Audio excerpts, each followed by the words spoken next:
ছাত্ৰীসকল স্বাগতম জনাইছোঁ মোৰ ইউটিউব চেনেল মাষ্টাৰ গণেশ এডুকেশ্যনলৈ। তোমালোকৰ হাইস্কুল শিক্ষান্ত 15 ফেব্ৰুৱাৰীৰ পৰা অনুষ্ঠিত হ'ব। তাৰ কাৰণে তোমালোকে প্ৰিপেৰেশ্যন কেনেকৈ কৰি আছে চাবা ভালকৈ। মই আজি লাষ্ট তোমালোকৰ ভূগোলৰ পৰা লৈ আহিছোঁ, ইতিহাস দিলোঁ, তাৰপিছত ৰাজনীতি আৰু অৰ্থনীতি বিজ্ঞানৰ মই ইম্পৰ্টেণ্ট কুৱেশ্যনখিনি দিলোঁ। তাৰ পৰা তোমালোকে কুৱেশ্যনখিনিৰ এনচাৰ ভালকৈ চাবা। আজি আহিছোঁ মই তোমালোকৰ কাৰণে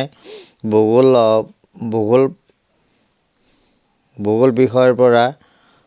তোমালোকে মই কোৱা কুৱেশ্যনখিনি ভালদৰে চাবা, খুবেই ইম্পৰ্টেণ্ট, চিয়'ৰ কমন আহিব। এতিয়া আহিছোঁ 1 নম্বৰৰ পৰা।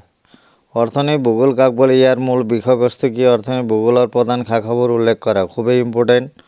তাৰপিছত মানুহৰ অৰ্থনীতি বৃত্তি বুলিলে কি বুজায়, এনে অৰ্থনীতি বৃত্তিবোৰ কি কি। 4 নম্বৰ অৰ্থনীতি ভূগোলৰ প্ৰধান শাখাসমূহৰ বিষয়বস্তু সম্পৰ্কে চমুকৈ লিখা। তাৰপিছত সম্পদ বুলিলে কি বুজায়, ইয়াৰ প্ৰধান বৈশিষ্ট্যসমূহ উল্লেখ কৰা, খুবেই ইম্পৰ্টেণ্ট। 7 নম্বৰ সম্পদ পৰিৱৰ্তনশীল ব্যাখ্যা কৰা। তাৰপিছত 10 নম্বৰ সম্পদ আৰু বিজ্ঞান প্ৰযুক্তিৰ মাজত থকা সম্পৰ্ক চমুকৈ আলোচনা কৰা। তোমালোকে প্লিজ মোৰ চেনেলটো চাবা ভালকৈ। তাৰ পৰা মই আছামিজ বিষয়ৰ ইম্পৰ্টেণ্টখিনি দিয়া আছে, গ্ৰামাৰ পৰ্চন অলৰেডি আছে, ৰচনাসমূহ আছে, আবেদন মই দিছোঁ, তোমালোকে ভালকৈ পঢ়িবা। ইংলিছ বিষয়ৰ ইম্পৰ্টেণ্ট এছে দিছোঁ। এতিয়া মই নেক্সট ভিডিঅ'ত তোমালোকৰ হিন্দী বিষয়ত লৈ আহিম। এতিয়া মই আকৌ যাওঁ তোমালোকৰ 10 নম্বৰলৈ, সম্পদ আৰু বিজ্ঞান প্ৰযুক্তিৰ মাজত থকা সম্পৰ্ক চমুকৈ আলোচনা কৰা। তাৰপিছত 13 নম্বৰ মানৱসৃষ্ট সম্পদ কি, উদাহৰণসহ ইয়াৰ ব্যৱহাৰ সম্পৰ্কে চমুকৈ লিখা। তাৰপিছত 14 নম্বৰ নৱীকৰণযোগ্য আৰু অনৱীকৰণযোগ্য সম্পদৰ মাজত পাৰ্থক্য, উদাহৰণসহ চমুকৈ আলোচনা কৰা। যদি এনেকুৱা কুৱেশ্যন হয়, নৱীকৰণযোগ্য সম্পদ কি, উদাহৰণ লিখা। আৰু অনৱীকৰণযোগ্য সম্পদ কাক বোলে, এইটো এনচাৰ লিখিলে হ'ল। 15 নম্বৰ সম্পদ সংৰক্ষণ বুলিলে কি বুজায়, ইয়াৰ প্ৰয়োজনীয়তা কি। 16 নম্বৰ সম্পদ সংৰক্ষণ পদ্ধতি সম্পৰ্কে চমুকৈ লিখা। 17 নম্বৰ সম্পদ সংৰক্ষণৰ লগত জড়িত সংস্থা আৰু সেইবোৰৰ ভূমিকা। তাৰপিছত তোমালোকে এই চমুটোখিনি অলপ চাবা। সম্পদ, তাৰপিছত ব্যক্তিগত সম্পদ, জীৱিক সম্পদ, সম্পদৰ পুনৰ্বিতৰণ, মানৱ সম্পদ, জাতীয় সম্পদ, পাৰ্থক্য, মানৱসৃষ্ট আৰু মানৱ সম্পদ, জীৱীয় আৰু অজীৱীয় সম্পদ। আৰু ICU এনৰ পৰা কুৱেশ্যন আহিব পাৰে MCQত, আৰু MCQ এইটো চাবা এইবিলাক। তাৰপিছত মই আহিছোঁ নেক্সট কুৱেশ্যন লৈ, পৰিৱেশৰ 9 নম্বৰ পৰিৱেশৰ সমস্যা মানে কি ব্যাখ্যা কৰা। তাৰপিছত পানী প্ৰদূষণ কি, কেনেকৈ হয় লিখা। মাটি প্ৰদূষণ বিষয়টি চমুটোকা তোমালোকে যদি চাইছে নাহে এইটো কুৱেশ্যন।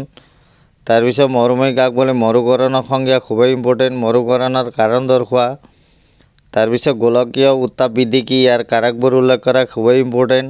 গোলকীয় উত্তাপ বৃদ্ধিয়ে কি ধৰণৰ সমস্যাৰ সৃষ্টি কৰিব পাৰে লিখা।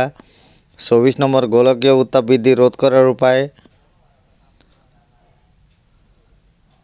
তাৰপিছত মহাদেশীয় বিস্তাপন সূত্ৰ অনুসৰি পৃথিৱীৰ অৱস্থা আদিতে কেনে আছিল, এইটো 24ত আহিছিল, এইটো আহিব পাৰে আকৌ।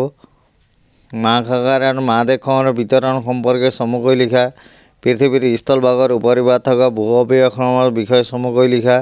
6 নম্বৰ এছিয়া মহাদেশৰ প্ৰাকৃতিক বৈশিষ্ট্যসমূহ চমুকৈ, খুবেই ইম্পৰ্টেণ্ট এইটো কুৱেশ্যন। তাৰপিছত পৃথিৱীৰ দীৰ্ঘতম পৰ্বতমালা কোনটো আৰু ক'ত অৱস্থিত, এছিয়া আৰু ইউৰোপ মহাদেশৰ মাজত থকা প্ৰাকৃতিক সীমাই কিয় সৃষ্টি কৰিছে। মাটিকালি ভিত্তি পৃথিৱীৰ বৃহত্তম আৰু ক্ষুদ্ৰতম মহাদেশৰ নাম। পৃথিৱীৰ কোনখন দেশ কোন মহাদেশ দুখন মহাদেশলৈ বিস্তৃত, MCQত আহিব পাৰে। মাটিকালি ভিত্তি পৃথিৱীৰ বৃহত্তম আৰু ক্ষুদ্ৰতম দেশৰ নাম। উত্তৰ আমেৰিকা মহাদেশৰ প্ৰধান পৰ্বত শ্ৰেণীটোৰ নাম কি। পৃথিৱীৰ বৃহত্তম মৰুভূমি কোনখন আৰু ই ক'ত অৱস্থিত। তাৰপিছত আহিছোঁ মই 6 নম্বৰ অসমৰ জনসংখ্যা বিতৰণ আৰু ভিন্নতাৰ কাৰণবোৰ চমুকৈ আলোচনা কৰা। 8 নম্বৰ অসমৰ জনসংখ্যা বৃদ্ধিৰ কাৰণবোৰ চমুকৈ আলোচনা কৰা। তাৰপিছত অসমৰ পৰিবহণ ব্যৱস্থা উন্নয়নৰ অন্তৰায় হিচাপে দেখা দিয়া 5টা প্ৰধান কাৰণ। 14 নম্বৰ এইটো আহিছে, সম্পদ বুলিলে কি বুজা, অসমৰ প্ৰধান প্ৰাকৃতিক সম্পদ কি কি। অসমৰ প্ৰধান তৈলক্ষেত্ৰসমূহ উল্লেখ কৰা। তাৰপিছত অসমৰ প্ৰাকৃতিক সম্পদসমূহ অৱক্ষয়ৰ কাৰণবোৰ খুবেই ইম্পৰ্টেণ্ট। 18ত এইটো আহিছে, বৰ্ধিত জনসংখ্যা নাহে, এইটো 20 নম্বৰ অসমত মানৱ সম্পদ গঢ়িবলৈ কেনে পদক্ষেপ গ্ৰহণ কৰিব লাগে। 21 নম্বৰ অসমৰ অৰ্থনীতিক কৃষিখণ্ডৰ ভূমিকা সম্পৰ্কে আলোচনা কৰা। 23 নম্বৰ অসমত কি ধানৰ খেতি হয় এইকেইটা বিষয় চমুকৈ লিখা। মই লাষ্ট 2024 কি কুৱেশ্যন আহিছে মই আগৰ ভিডিঅ'ত আগতে দিয়া আছিল ভিডিঅ' সেইকেইটা মিলাই চাবা কমন পৰিছে নাই তোমালোকে চাব পাৰিবা। অসমৰ ঝুম খেতিৰ বিষয়ে চমুকৈ আলোচনা কৰা। 2014 চনৰ অসমৰ ঔদ্যোগিক আৰু বিনিয়োগ নীতিৰ প্ৰধান লক্ষ্য। তাৰপিছত অসমৰ চাহ উদ্যোগৰ বিষয়ে চমুকৈ আলোচনা কৰা। তাৰপিছত অসমৰ কৃষি উন্নয়নৰ সমস্যাবোৰ উল্লেখ কৰা, খুবেই ইম্পৰ্টেণ্ট। আৰু অসমৰ ঔদ্যোগিক বিকাশ কেতিয়া কিয় বন্ধ ৰৈছে তাৰ কাৰণসমূহ।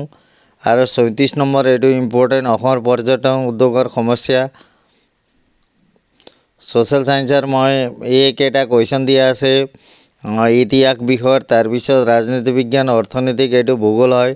এই কুৱেশ্যনৰ পৰা খুবেই ইম্পৰ্টেণ্ট। মই কোৱাখিনি তোমালোকে ভালকৈ পঢ়িবা আৰু সময় নাই, ভালকৈ ৰিভাইজ কৰি থাকা, মেথ পূৰা প্ৰেক্টিছ কৰিব লাগিব।